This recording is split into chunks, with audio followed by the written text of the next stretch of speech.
Welcome back, John. Hey, Miss Kirkness here, and I am here with you today to read Chapter 14 of The City of Ember. Chapter 14, The Way Out. The next day was song rehearsal day. Everyone was let off from work at 12 o'clock to practice for the singing. It was a slow morning for messages. Lena had a lot of time to sit at her station in Garden Square and think. She put her elbows on her knees, rested her chin in her hands, and stared down at the pavement in front of the bench, which was worn smooth by the many feet that had passed there. She thought about the mayor, down in his room full of plunder, gorging on peaches and asparagus and wrapping his huge body in elegant new clothes. She thought of his great stack of light bulbs and shook her head in bewilderment. What was he thinking? If he still had light bulbs when everyone else in Ember had run out, would he enjoy sitting in his lit room while the rest of the city drowned in darkness? And when the power finally ran out for good, all his light bulbs would be useless. Possessions couldn't save him. How could he have forgotten that? He must be thinking the same way as Looper. Everything was hopeless anyhow, so he'd live it up while he could. She leaned back against the bench, stretched her legs out, and took a long breath. Very soon the guards would storm into the secret room and seize the mayor as he sat stuffing himself on stolen goodies. Maybe they already had. Maybe today was the stunning news would come. Mayor arrested, stealing from citizens. Maybe they'd announce it at the singing so everyone could hear it. No one came with any messages to be delivered, so after a while, Lena left her station and found a step to sit on in an alley off Caillou Street. She pulled back her hair and braided it to keep it from sliding around.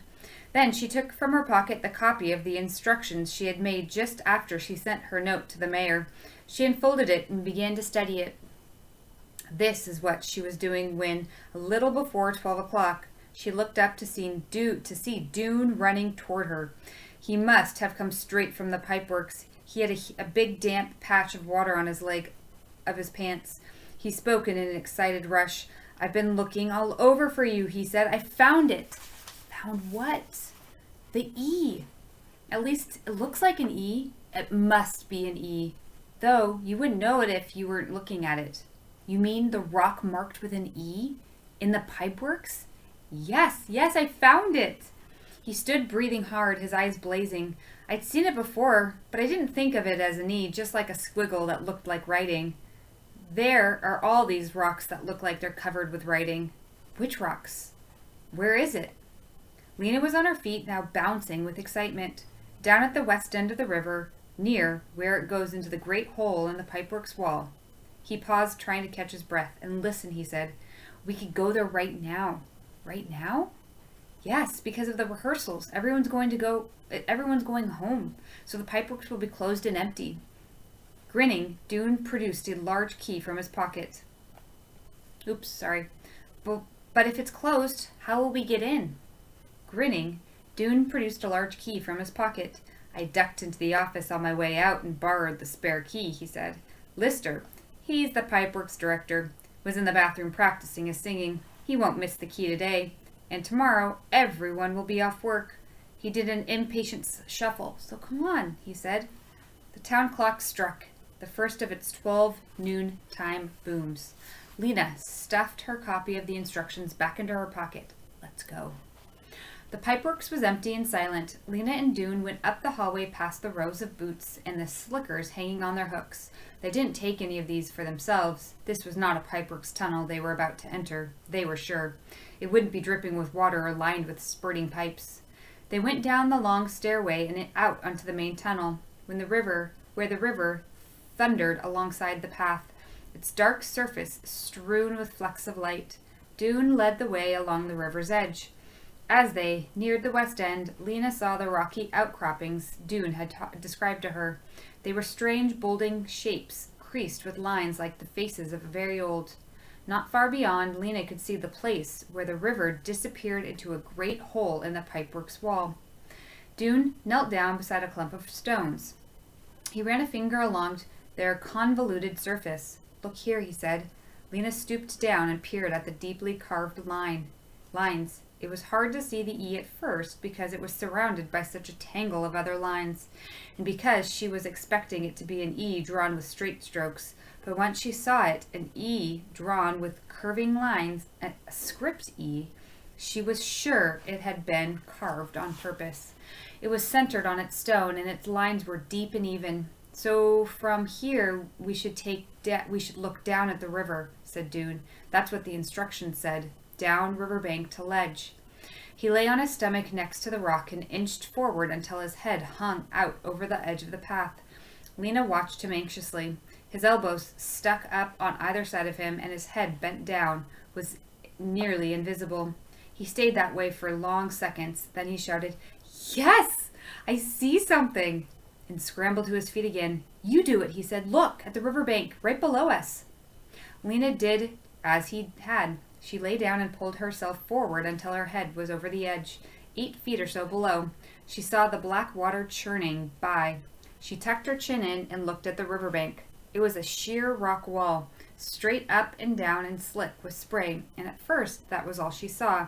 But she kept looking, and before long could make out short iron bars bolted into the bank. The one below the next, almost directly below her. They were like the rungs of a ladder. They were a ladder, she realized. The bars provided a way to climb down the riverbank. Not a very appealing way. The bars looked slippery, and the water below was terribly fast. And because of the dimness and the flying spray, she could actually see if there was a ledge. She couldn't actually see if there was a ledge at the bottom or not. But the E was clearly an E, and the bars were clearly a ladder. This must be the right place. "Who'll go first?" said Dune. "You can," Lena said, getting to her feet and stepping away. "All right." Dune turned so that his back was to the river, and he eased himself carefully over the rocks, feeling for the first rung with his foot. Lena watched as he sank out of sight, little by little. After a few moments, his voice came up from below. "I'm down! Now you come!" Lena inched backward, just as Dune had, letting one foot dangle over the edge, lower and lower until it touched the first rung of the ladder. She shifted her weight to that foot, clinging with cold fingers to a ridge in the rock, lowered herself slowly until she was standing on the rung with both feet. Her heart was beating so hard she was afraid it would shake her fingers loose from their grip. Now she had to move downward. She felt for the next rung with her foot, found it, let herself down. It would have been easy if it hadn't been for the river waiting below to swallow her. "You're almost here," said Dune. His voice came right below her. "There's a ledge. One more rung and you'll feel it." She did feel it, solid beneath her feet. For a second she stood there, still clutching the ladder. The surging water was only inches below her now.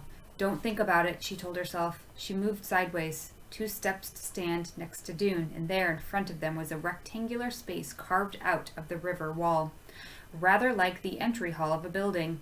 It was perhaps 8 feet wide and 8 feet high, and would have been invisible from anywhere else in the pipeworks. You had to have climbed down the riverbank to see it. They stepped into the entry hall and walked a few steps.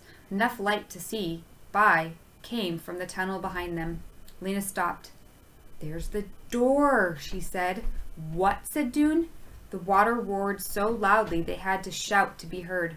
"The door," Lena yelled happily. "Yes," Dune yelled back. "I see it." At the end of the passage was a wide, solid-looking door. It was dull gray, molted with greenish and brownish blotches that looked like mildew. Lena put her palms against it. It was metal, and it felt cold. The door had a metal handle, and just below the handle was a keyhole. Lena reached into the pocket of her pants for the copy of the instructions. She unfolded it, and Dune looked over her shoulder. Together they squinted at the paper in the dim light from the main tunnel. "This is the part right here," she said, pointing. Step 3. Aid down, verb ink to edge, upro, 8 low. Remember, there's a bunch of blanks missing in this paper.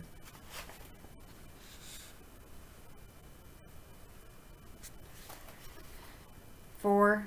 Axe 2 watt, find door of hid small steel pan, the right rem open do." Lena ran her finger along line number 3. "This must say something down riverbank to ledge, approximately 8 feet below. That's what we've just done. Then 4 is something about backs to the water, find door something, and then behind.